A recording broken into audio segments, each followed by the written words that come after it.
Now for all TV news all the time, it's time for TV Time with Ted. And now, because your pathetic life is confined to countless hours in front of a talking box, the Men's Room presents TV Time with Ted. All right, your choices today. You got the Jimmys, Fallon and Kimmel, Stephen Colbert, Seth Meyers, or Ted Smith. Is it Ted or is it late night? That is right there. The title. These guys have talent. The teams and writers help them come up with their monologues each and every night. It is up to you to determine, is this an actual late night joke and from whom, or could it be a The Ted Smith original? The snow and ice storm that hit New York last week is still crippling the city. People have done nothing all week, and it's not getting any better. It's like the whole city's turned into the Jets. Fallon? God, I hope that's you, Ted. Smith! Ah, well done. The Jets are terrible. But the Giants. But they have promised. some success. I know. Yeah. The Giants are trying. They just have a very stupid leadership group. The Jets are just terrible, and the ownership does not care. Correct. And that's long and short of it. That guy's an idiot. Yeah, they have no hope of being good as long as they own the team. New rule. If you're a giant millionaire, billionaire, whatever, like what's his name, Woody Johnson or whatever, you don't need to walk, and you're over 60, you don't need to walk up and down the sidelines with a blinged out chain. Yeah, God, no kidding. Second major winter storm in a week is headed to the East Coast. It's a weather phenomenon experts are calling January. Seth. Jimmy Fallon. Well, people are talking about this. The second major winter storm in a week is headed for the East Coast. It is a weather phenomenon experts are calling January.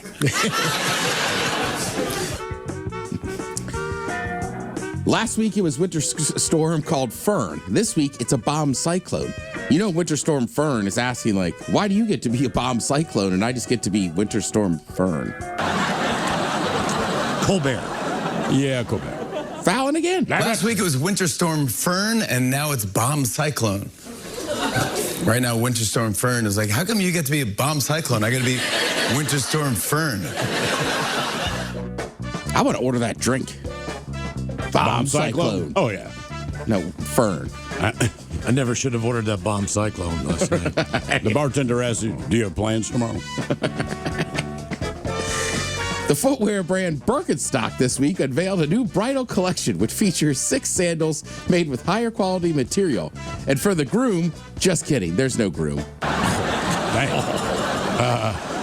Colbert. Seth. That's Seth The Meyers. footwear brand Birkenstock this week unveiled a new bridal collection which features 6 sandals made with higher quality materials. And for the groom, just kidding, there's no groom.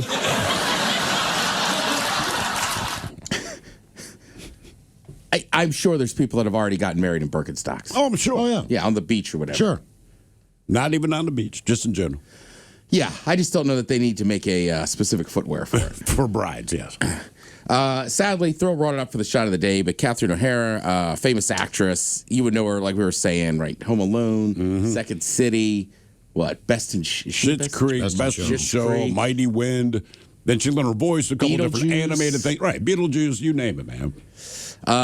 So we have here a little bit of audio from, I would say, some of the more famous lines. What else could we be forgetting? Kevin, won't you join me for a little stroll through the slice of paradise I like to call the town where I currently am? Next step is to fold in the cheese. What does that mean? What does fold in the cheese mean? He folds it in.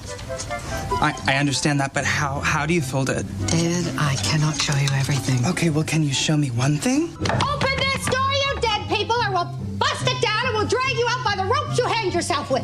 David, I have an urgent campaign-related question. I am approachable. Is that a question? Yes, the question is, I am approachable. Well, hello, you. Thank you. I see you finally got this one right. I would love to stand up here and tell you this was all just a walk in the cake, but it wasn't. Yeah, and the other thing, too, is you see the outpouring from, like, other stars. Absolutely. And everybody seemed to really, like, just like being around her in general. Yeah, I've never heard a bad thing about her. And, even the most cynical people, the horrible people out there, on some level, they liked her. Oh, yeah. She played April in a movie that somehow got to him, right? And, like, my wife loves Schitt's Creek, and her character, Moira, I believe was her name. And it's funny because they're talking about her accent. She's like, wow, it wasn't really, like, based on an accent. I just wanted to sound rich. And therefore, I just made it a point to never really pronounce anything right. But no one would have the guts to correct me. And she's like, that's how I approached it. So she would just make up weird accents on words. It's like, it's not an accent. Just when you're rich, you can be stupid and no one says anything. And she goes, that's kind of the approach I took. Or sometimes they think you're pronouncing it correctly. Right. She must know what she's talking about. She's rich. It is nice when a fancy person corrects you. And then they have to be like, oh, you're actually right. Like, yeah. Jackass. But she's one of those actresses too. Like, right, I saw that news this morning, and then even for me, right, like I was a fan of hers, but like I kind of forgot she's in so much stuff. Everything. And she rarely worked with anybody that sucked. She took the roles she wanted to take, and most of her stuff is, they're movies and she takes that character, whatever it is, and just makes it like with Best in Show. That's one of my favorite roles. I do like Schitt's Creek a lot, but with Best in Show, she played Eugene Levy's wife, and he had 2 left feet. Right. And I can't remember why she couldn't eventually walk the dog, because that was her job at the best of the show. But Eugene Levy does it. But everywhere they went, there was another guy that she ran into that she had had sex with. Correct. And Everywhere. It did not matter if they were at the rental car counter, the hotel, Starbucks barista. Yeah, they would fly across the country to go to New York to do the dog show, and there's 3 guys there that she slept with. Like, I just thought that was just brilliant. And and Eugene Levy, you could just see his uncomfortableness. But she'd be like, "Oh yeah, yeah, I remember you." That's something too. Is like some of the roles, right? It's a good range. Right? Sometimes she's like super fancy and kind of dismissive to people. Other times it's not. I think incredibly sexy too.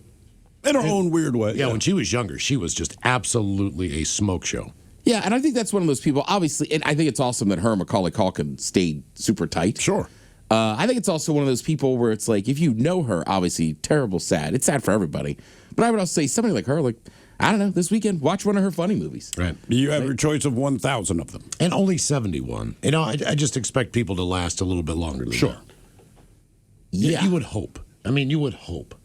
I would hope that I live longer than 71. There's no guarantees in life, but you would just think, right. My dad's 76. I don't think of him at the point yet where he's going to pass on right now. Barring an accident, right? Yeah. It's wild, right? It's crazy for me to even think about, too. It's like 71, that is old, but like, hell, my mom's 81. Yeah. Most people retire. Most people retire at 67, if they can, 65. Right. That's not a lot of time. Nope. You know what? You're right, and that is some of the arguments. And I'm not belittling that, but that is some of the arguments some of the older coaches have said with like Bill Belichick not getting into the Hall of Fame. And look, there's a lot of arguments whether he should or shouldn't, and be a first ballot. But then also they're on this weird list with these other players and stuff. But I don't know if it was Jimmy Johnson, one of those coaches was just like, look, man, Bill's already in his 60s. Like, let him in 70s or 70s. Right? He's like, he's fine, but he's like, some of these guys when they retire, like, they're not going to have a long time. He's like, put him in. You know what? And when you do something posthumously like that, you're just basically admitting you made a mistake. For the most, in my world, I don't think you're making a mistake. I think it's like we didn't like the guy. We weren't going to honor him when he was here. Yeah, right. Well, yes. If Pete Rose got into the Baseball Hall of Fame, that's what they wanted to do. To him. They didn't want him to know he got it. Correct. And he knew he would get in. He knew he would get in. I said it on this show for years. Like, once he dies, they'll put him in. Yeah. Mm-hmm. But Pete Rose also...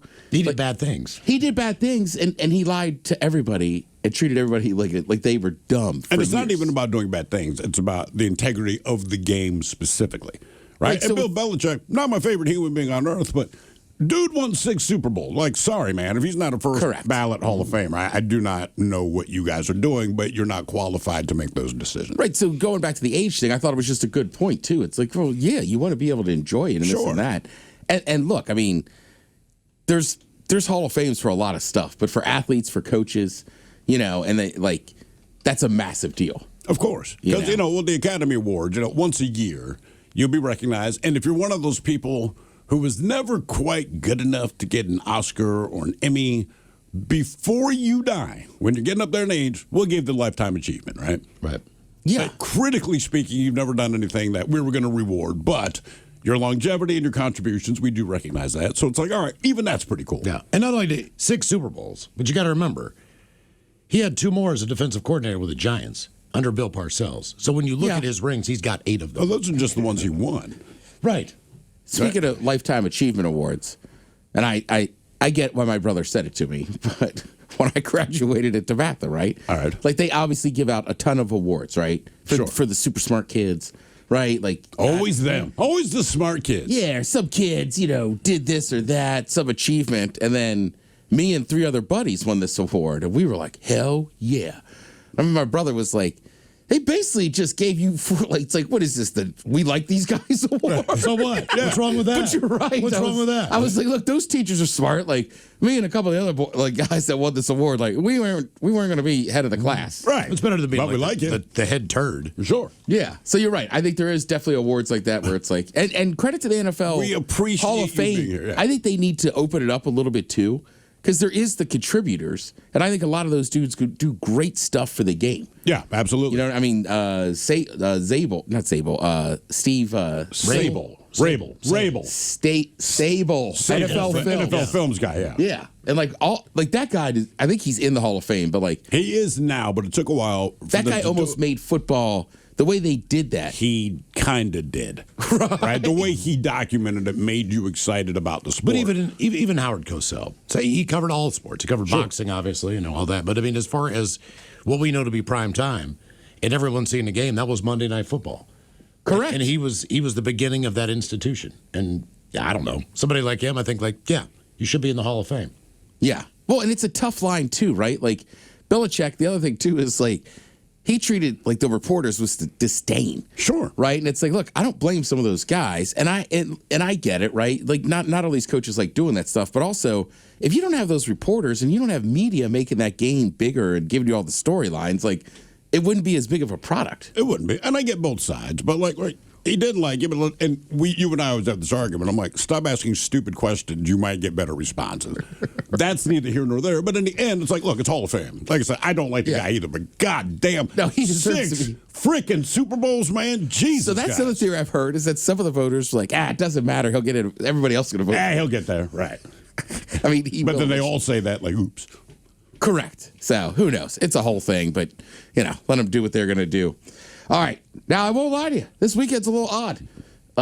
There's nothing. Right. There's no hockey. NFL football. I'm like, I'm at this point now. I'm like, you know what? This Australian Open's all right, man. I kind of like this girl. She's playing real well. Dude, I was watching the Australian Open last night, and it was like a 5th set. And I was DMing with our buddy Aaron down in Melbourne. Yeah. And he was like, dude, this is going to go another 2 hours. Like, you should just go to bed. It was like I was like, you're right, man. And then I think that it didn't end until like 1:30 in the morning. Now, tonight, Friday night, I'll stay up because I believe it's the women's final tonight. Somebody fart. No. You don't smell it? No. Are you kidding? I'm just looking at you, Mike. All right. So you're right, though, Miles. You do get into the Australian Open. There's other stuff coming on. You got to fire yourself up. And then you have Premier League happening. It's just early in the morning. So there's stuff to watch. It's just not the same. That is a tough sell right there, man. There's stuff. Well, if you want to be a sicko like me, you can watch the Senior Bowl tomorrow. Maybe they're just starving you before dinner next Sunday, That's kind of it, yeah. Let's see. You do have the NBA back in prime time Saturday evening. You got the Rockets hosting the Mavericks. SNL, fired up to watch that live. I am. That's how old I am. Alexander Skarsgård is hosting. Oh, yeah. Cardi B will be the musical guest, and you'll have, nationwide basketball on Sunday. Enjoy the NBA, folks. Awesome. Thank you, Ted. We appreciate it. You're listening to The Men's Room.